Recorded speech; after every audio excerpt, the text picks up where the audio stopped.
नमस्कार। प्रस्तुत है मुंशी प्रेमचंद जी के द्वारा लिखा हुआ उपन्यास गोदान का चौथा भाग। आगे बढ़ने के पहले जानते हैं पिछले भाग की कहानी। भोला के घर से वापस आकर होरी नई गाय के आने के सपने देखने लगता है। तभी गांव का बसौरा यानी बांस बेचने वाला चौधरी उससे बांस खरीदने आता है। होरी 20 रुपये का भाव लगाकर सोचता है कि अच्छा है, थोड़े पैसे मिल जाएंगे तो वह भोला को गाय का कुछ न कुछ पैसा अदा कर पाएगा। बांस काटने के क्रम में होरी के भाई हीरा की पत्नी पुन्नी की चौधरी से बड़ी लड़ाई हो जाती है। इधर गोबर भी जो भोला के घर गाय लेने गया था सो अब तक वापस न लौटा। होरी को लगता है कि भोला की बेटी झुनिया के कारण गोबर वहां देर लगा रहा है। अब सुनते हैं आगे की कहानी। होरी आज धनिया से किसी तरह पेश नहीं पा सकता था। उसकी अकल जैसे कुंद हो गई थी। इन व्यंग्यवाणों को रोकने के लिए उसके पास कोई ढाल नहीं। धीरे से कुदाल रख दी और गमछा लेकर नहाने चला गया। लौटा कोई आधे घंटे में, मगर गोबर अभी तक न आया था। अकेले कैसे भोजन करे? लौंडा वहां जाकर सो रहा होगा। भोला की वह मदमाती छोकरी है ना जुनिया, उसके साथ हंसी दिल लगी कर रहा होगा। कल भी तो उसी के पीछे पीछे लगा हुआ था। नहीं गाय न दी तो लौट कर क्यों ना आया? वह क्या वहां ढही देगा? धनिया ने कहा, अब खड़े क्या हो, गोबर सांझ को आएगा। होरी ने और कुछ न कहा, कहीं धनिया फिर से कुछ कह न बैठे। भोजन करके नीम की छांव में लेट रहा। रूपा रोती हुई आई, नंगे बदन, एक लंगोटी लगाए, झबरे बाल इधर उधर बिखरे हुए। होरी की छाती पर लौट गई। उसकी बड़ी बहन सोना कहती है, गाय आएगी तो उसका गोबर मैं पाथूंगी। रूपा यह नहीं बर्दाश्त कर सकती। सोना ऐसी कहाँ की बड़ी रानी है कि सारा गोबर आप पाथ डाले? रूपा उससे किस बात में कम है? सोना रोटी पकाती है तो क्या रूपा बर्तन नहीं मांजती? सोना पानी लाती है तो क्या रूपा कुएं पर रस्सी नहीं ले जाती? सोना तो कलसा भरकर इठलाती चली जाती है, रस्सी समेटकर रूपा ही लाती है। गोबर दोनों साथ साथ पाथती हैं। सोना खेत में गोड़ने जाती है तो क्या रूपा बकरी चराने नहीं जाती? फिर सोना क्यों अकेली गाय का गोबर पाथेगी? यह अन्याय रूपा भला कैसे सहे? होरी ने उसके भोलेपन पर मुग्ध होकर कहा, नहीं, गाय का गोबर तू ही पातना। सोना गाय के पास जाए तो उसे भगा देना। रूपा ने पिता के गले में हाथ डालकर कहा, दूध भी मैं ही दूहूंगी। हाँ हाँ, तू न दूहेगी तो और कौन दूहेगा? वह मेरी गाय होगी। हाँ, 16 आने तेरी गाय होगी। रूपा प्रसन्न होकर अपनी विजय का शुभ समाचार पराजिता सोना को सुनाने चली गई। गाय मेरी होगी, उसका दूध मैं दूहूंगी, उसका गोबर मैं पाथूंगी, तुझे कुछ न मिलेगा। सोना उम्र में किशोरी, देह के गठन में युवती और बुद्धि से बालिका थी। जैसे उसका यौवन उसे आगे खींचता था, बालपन उसे पीछे खींचता था। कुछ बातों में इतनी चतुर थी कि ग्रेजुएट युवती को पढ़ा दे, पर कुछ बातों में इतनी अल्हड़ कि शिशुओं से भी पीछे। लंबा, रूखा किंतु प्रसन्न मुख, ठोड़ी नीचे की ओर खिंची हुई, आंखों में एक प्रकार की तृप्ति, न केशों में तेल, न आंखों में काजल, न देह पर कोई आभूषण, जैसे गृहस्थ के भार ने यौवन को दबाकर बौना कर दिया हो। सिर को एक झटका देकर बोली, जा गोबर तू पाथ, जब तू दूध दूह कर रखेगी तो मैं पी जाऊंगी। तो मैं दूध की हांडी ताले में बंद करके रखूंगी? तो मैं ताला तोड़कर दूध निकाल कर ले जाऊंगी। यह कहती हुई वह बाग की तरफ चल दी। आम गदरा गए थे। हवा के झोंके से एकाध जमीन पर गिर पड़ते थे, लू के मारे चिपके और पीले, लेकिन बाल वृंद उन्हें टपके समझकर बाग को घेरे रहते थे। रूपा भी बहन के पीछे हो ली। जो काम सोना करे वह रूपा जरूर करेगी। सोना के विवाह की बातचीत हो रही थी। रूपा के विवाह की कोई चर्चा नहीं करता, इसलिए वह स्वयं अपने विवाह के लिए आग्रह करती है। उसका दूल्हा कैसा होगा, क्या क्या लाएगा, उसे कैसे रखेगा, उसे क्या खिलाएगा, क्या पहनाएगा, इसका वह बड़ा विशद वर्णन करती, जिसे सुनकर कदाचित कोई बालक उससे विवाह करने पर राजी न होता। सांझ हो रही थी। होरी ने ऐसा आलस खाया कि ऊँक गोड़ने न जा सका। बैलों को नांद में लगाया, सानी खली दी और एक चिलम भरकर पीने लगा। इस फसल में सब कुछ खलिहान में तौल देने पर भी उस पर कोई 300 रुपये का कर्ज था, जिस पर कोई 100 रुपये सूद के बढ़ते जाते थे। मंगरू साह से आज 5 साल हुए, बैल के लिए 60 रुपये लिए थे, पर वह 60 रुपये ज्यों के त्यों बने हुए थे। दाता दिन पंडित से 30 रुपये लेकर आलू बोए थे। आलू तो चोर गोद ले गए और उस 30 के 3 वर्षों में 100 हो गए थे। दुलारी विधवा सहुआइन थी जो गांव में नून तेल तमाकू की दुकान रखे हुए थी। बंटवारे के समय उससे 40 रुपये लेकर भाइयों को देना पड़ा था। उसके भी लगभग 100 रुपये हो गए थे, क्योंकि आने रुपये का ब्याज था। लगान के अभी 25 रुपये बाकी पड़े हुए थे और दशहरे के दिन शगुन के रुपयों का भी प्रबंध करना था। बांसों के रुपये अच्छे समय पर मिल गए, शगुन की समस्या हल हो जाएगी। लेकिन कौन जाने, यहाँ तो एक ढेला भी हाथ में आ जाए तो गांव में शोर मच जाता है और लेनदार चारों तरफ से नोचने लगते हैं। ये 5 रुपये तो वह शगुन में देगा, चाहे जो हो जाए। मगर अभी जिंदगी के 2 बड़े बड़े काम सिर पर सवार थे, गोबर और सोना का विवाह। बहुत हाथ बांधने पर भी 300 से कम खर्च न होंगे। ये 300 किसके घर से आएंगे? कितना चाहता है कि किसी से 1 पैसा कर्ज न ले, जिसका आता है उसका पाई पाई चुका दे। लेकिन हर तरह का कष्ट उठाने पर भी गला नहीं छूटता। इसी तरह सूद बढ़ता जाएगा और एक दिन उसका घर द्वार सब नीलाम हो जाएगा। उसके बाल बच्चे निराश्रय होकर भीख मांगते फिरेंगे। होरी जब काम धंधे से छुट्टी पाकर चिलम पीने लगता था तो यह चिंता एक काली दीवार की भांति चारों ओर से उसे घेर लेती थी, जिससे निकलने की उसे कोई गली न सूझती थी। अगर संतोष था तो यही कि यह विपत्ति अकेले उसी के सिर पर न थी। प्रायः सभी किसानों का यही हाल था। अधिकांश की दशा तो इससे भी बदतर थी। शोभा और हीरा को उससे अलग हुए अभी कुल 3 साल हुए थे, मगर दोनों पर 400 का बोझ लद गया। झिंगुर 2 हल की खेती करता है, उस पर 1000 से कुछ बेसी का ही देना है। जियावन महतो के घर भिखारी भीख भी नहीं पाता, लेकिन कर्जे का कोई ठिकाना नहीं। यहाँ कौन बचा है? सहसा सोना और रूपा दोनों दौड़ती हुई आईं और एक साथ बोली, भैया गाय ला रहे हैं। आगे आगे गाय और पीछे पीछे भैया हैं। रूपा ने पहले गोबर को आते देखा था। यह खबर सुनाने की सुरखुरुई उसे मिलनी चाहिए थी। सोना बराबर की हिस्सेदार हुई जाती है, यह उससे कैसे सहा जाता है। उसने आगे बढ़कर कहा, पहले मैंने देखा था, बहन ने तो पीछे देखा। सोना ने इस दावे को स्वीकार न किया। बोली, तूने भैया को कहाँ पहचाना? तू तो कहती थी कि कोई गाय भागी आ रही है। मैंने ही कहा कि भैया हैं। दोनों फिर बाग की तरफ दौड़ी, गाय का स्वागत करने के लिए। धनिया और होरी दोनों गाय बांधने का प्रबंध करने लगे। होरी बोला, चलो चलो जल्दी से नाद गाड़ दें। धनिया के मुख पर जवानी चमक उठी थी।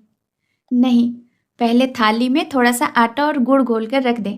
बेचारी धूप में चली होगी, प्यासी होगी। तुम जाकर नाद गाड़ो, मैं घोलती हूँ।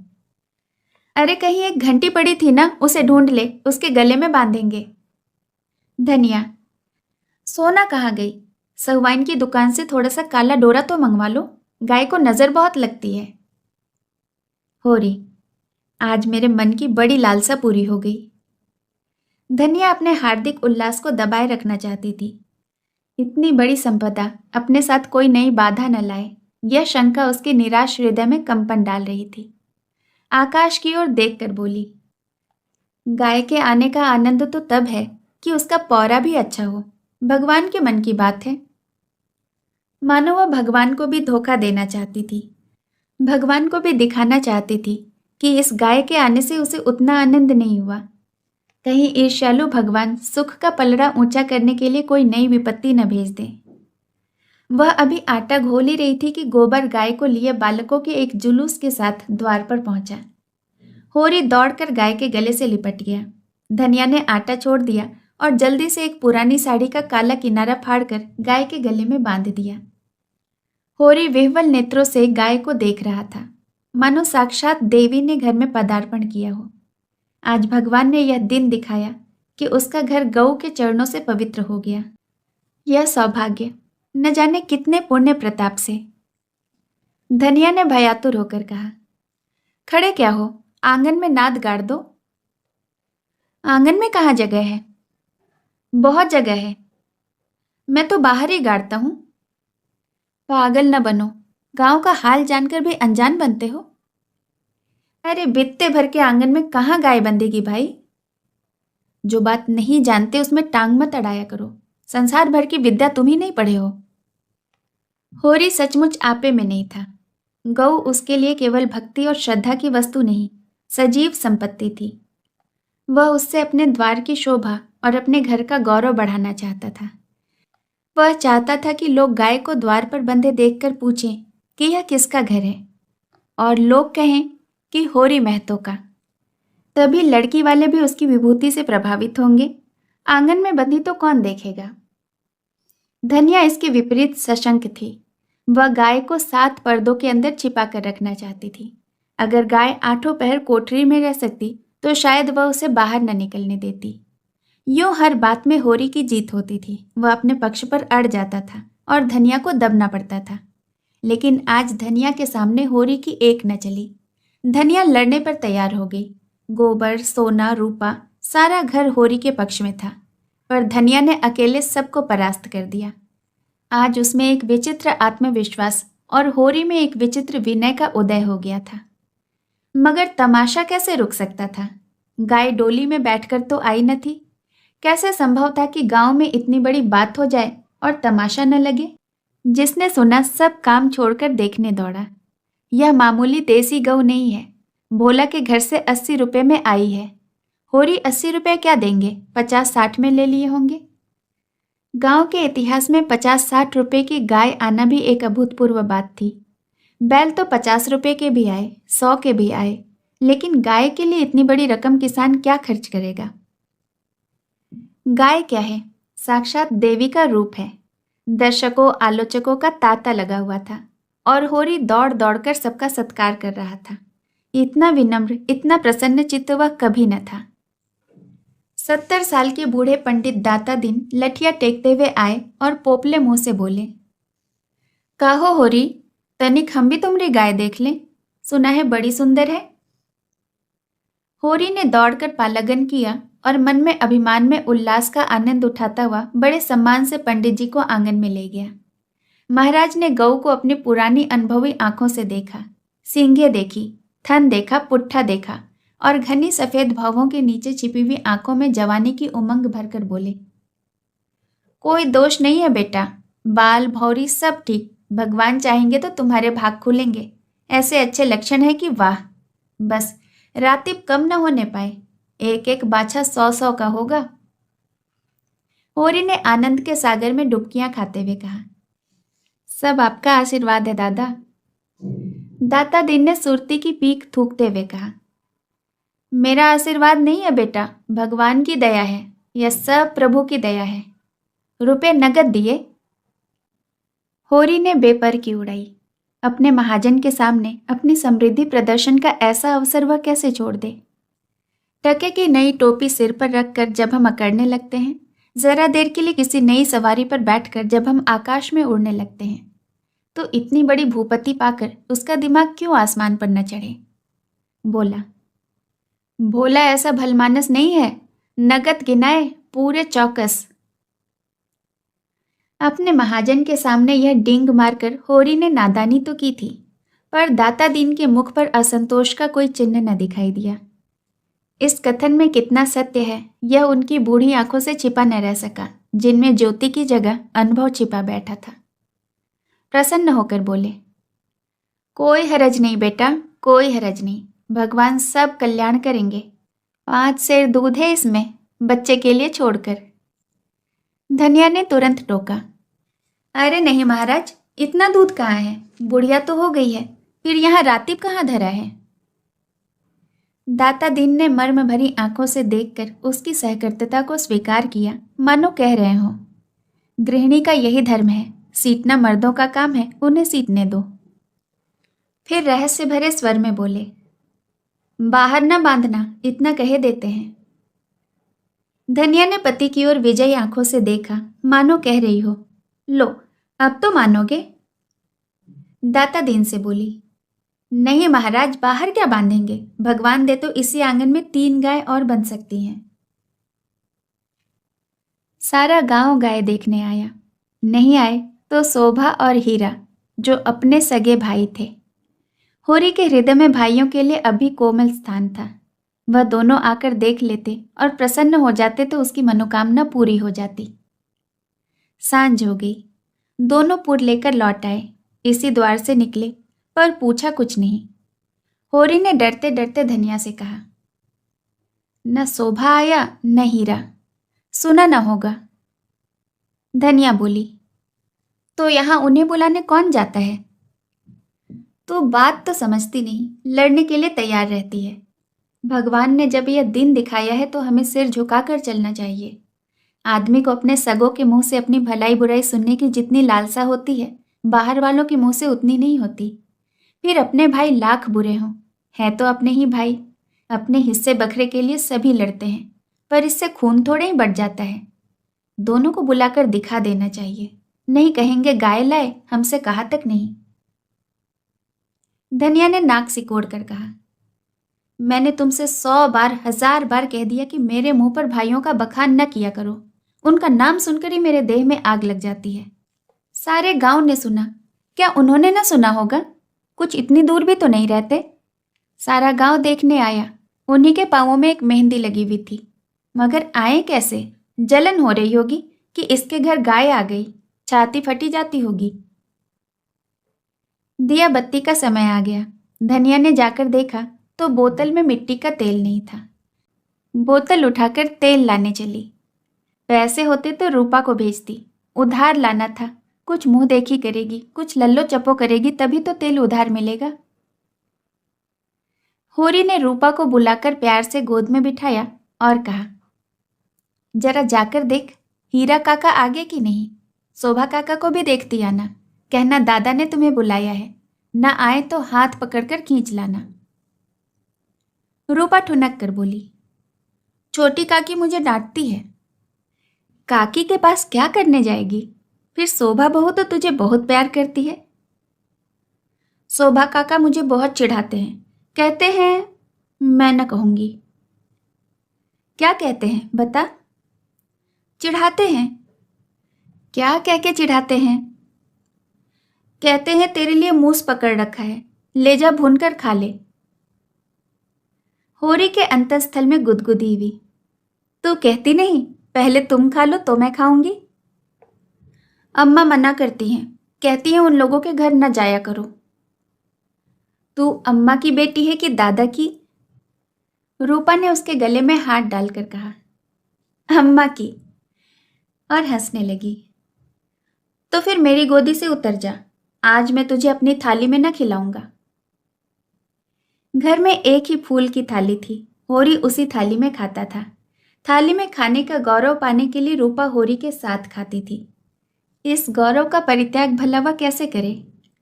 हुमक कर बोली, अच्छा तुम्हारी। तो फिर मेरा कहना मानेगी कि अम्मा का? तुम्हारा। तो जा, हीरा और शोभा को खींच कर ला। और जो अम्मा बिगड़े तो? अम्मा से कहने कौन जाएगा? रूपा कूदती हुई हीरा के घर चली। द्वेष का मायाजाल बड़ी बड़ी मछलियों को ही फंसाता है। छोटी मछलियां या तो उसमें फंसती ही नहीं या तुरंत निकल जाती हैं। उनके लिए वह घातक जाल कीड़ा की वस्तु है, भय की नहीं। भाइयों से होरी की बोलचाल बंद थी, पर रूपा दोनों के घर आती जाती थी। बच्चों से क्या बैर। लेकिन रूपा घर से निकली ही थी कि धनिया तेल लिए हुए मिल गई। उसने पूछा, सांझ बेला कहाँ जाती है? चल घर। रूपा माँ को प्रसन्न करने के प्रलोभन को रोक न सकी। धनिया ने डांटा, चल घर, किसी को बुलाने नहीं जाना है। रूपा का हाथ पकड़े हुए वह घर में आई और होरी से बोली, मैंने तुमसे 1000 बार कह दिया है कि मेरे लड़कों को किसी के घर न भेजा करे। किसी ने कुछ कर करा दिया तो मैं तुम्हें लेकर चाटूंगी। ऐसा ही बड़ा प्रेम है तो आप क्यों नहीं जाते? अभी पेट नहीं भरा जान पड़ता है। होरी नाद जमा रहा था। हाथों में मिट्टी लपेटे हुए अज्ञान का अभिनय करके बोला, किस बात पर बिगड़ती है भाई? यह तो अच्छा नहीं लगता कि अंधेरे कुकर की तरह हवा को भूखा करे। धनिया को कुप्पी में तेल डालना था। इस समय झगड़ा न बढ़ाना चाहती थी। रूपा भी लड़कों में जा मिली। पहर रात से ज्यादा जा चुकी थी। नाद गड़ चुकी थी। सानी और खली डाल दी गई थी। गाय मन मारे उदास बैठी थी, जैसे कोई वधू ससुराल आई हो। नाद में मुंह तक न डालती। होरी और गोबर खाकर आधी आधी रोटियां उसके लिए लाए, पर उसने सूंघा तक नहीं। मगर यह कोई नई बात न थी। जानवरों को बहुधा घर छूट जाने का दुख होता है। होरी बाहर खाट पर बैठकर चिलम पीने लगा तो फिर भाइयों की याद आ गई। नहीं, आज इस शुभ अवसर पर वह भाइयों की उपेक्षा नहीं कर सकता। उसका हृदय वह विभूति पाकर विशाल हो गया था। भाइयों से अलग हो गया तो क्या हुआ, उनका दुश्मन तो नहीं। यही गाय आज से 3 साल पहले आई होती तो सभी का उस पर बराबर अधिकार होता, और कल को यही गाय दूध देने लगेगी तो क्या वह भाइयों के घर दूध न भेजेगा या दही न भेजेगा? ऐसा तो उसका धर्म नहीं। भाई उसका बुरा चेते, वह क्यों उनका बुरा चेते? अपनी अपनी करनी तो अपने अपने साथ है। उसने चिलम को नारियल खाट के पाए से लगाकर रख दिया और हीरा के घर की ओर चला। शोभा का घर भी उधर ही था। दोनों अपने अपने द्वार पर लेटे हुए थे। अंधेरा काफी था। होरी पर उनमें से किसी की निगाह न पड़ी। दोनों में कुछ बातें हो रही थी। होरी ठिठक गया और उनकी बातें सुनने लगा। ऐसा आदमी कहाँ है जो अपनी चर्चा सुनकर टाल जाए? हीरा ने कहा, जब तक एक थे एक बकरी भी नहीं ली, अब पछाई गाय ली जाती है। भाई का हक मारकर किसी को फलते फूलते नहीं देखा। शोभा ने बोला, यह तुम अन्याय कर रहे हो हीरा। भैया ने एक एक पैसे का हिसाब दे दिया था। यह मैं कभी न मानूंगा कि उन्होंने पहले की कमाई छिपा रखी थी। हीरा, तुम मानो चाहे न मानो, है यह पहले की ही कमाई। शोभा, किसी पर झूठा इल्जाम न लगाना चाहिए। हीरा, अच्छा तो ये रुपये कहाँ से आ गए? कहाँ से धन बरस पड़ा? उतने ही खेत तो हमारे पास भी हैं, उतनी ही उपज हमारी भी है। फिर क्यों हमारे पास कफन को भी कौड़ी नहीं और उनके घर नई गाय आ जाती है? उधार लाए होंगे। भोला उधार देने वाला आदमी नहीं है। शोभा, कुछ भी हो, गाय है बड़ी सुंदर। गोबर लिए जाता था तो मैंने रास्ते में देखा। हीरा, बेईमानी का धन जैसे आता है वैसे जाता भी है। भगवान चाहेंगे तो बहुत दिन गाय घर में न रहेगी। होरी से और न सुना गया। वह बीती बातों को बिसराकर अपने हृदय में स्नेह और सौहार्द भरे भाइयों के पास आया था। इस आघात ने जैसे उसके हृदय में छेद कर दिया और वह रस भाव उसमें किसी तरह टिक नहीं रहा था। लत्ते और चीथड़े ठूंस कर अब उस प्रवाह को वह रोक नहीं सकता था। जी में एक उबाल आया कि उसी क्षण इस आक्षेप का जवाब दे, लेकिन बात बढ़ जाने के भय से चुप रह गया। अगर उसकी नीयत साफ है तो कोई कुछ नहीं कर सकता। भगवान के सामने वह निर्दोष है, दूसरों की उसे परवाह नहीं।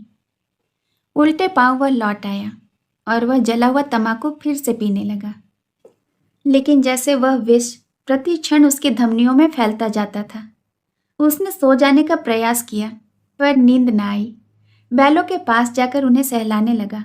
विष शांत न हुआ। दूसरी चिलम भरी, लेकिन उसमें भी कुछ रस न था। विष ने जैसे चेतना को अशांत कर दिया हो। जैसे नशे में चेतना एकांकी हो जाती है, जैसे फैला हुआ पानी एक दिशा में बहकर वेगमान हो जाता है, वही मनोवृत्ति उसकी हो रही थी। उसी उन्माद की दशा में वह अंदर गया। अभी द्वार खुला हुआ था। आंगन में एक किनारे चटाई पर लेटी हुई धनिया सोना से देह दबवा रही थी, और रूपा जो रोज सांझ होते ही सो जाती थी, आज खड़ी गाय का मुंह सहला रही थी। होरी ने जाकर गाय को खूंटे से खोल दिया और द्वार की ओर ले चला। वह इसी वक्त गाय को भोला के घर पहुंचाने का दृढ़ निश्चय कर चुका था। इतना बड़ा कलंक सिर पर लेकर अब वह गाय को किसी भी तरह घर में नहीं रख सकता, किसी तरह नहीं। शेष कहानी अगले भाग में। कहानी सुनने के लिए आपका बहुत बहुत धन्यवाद।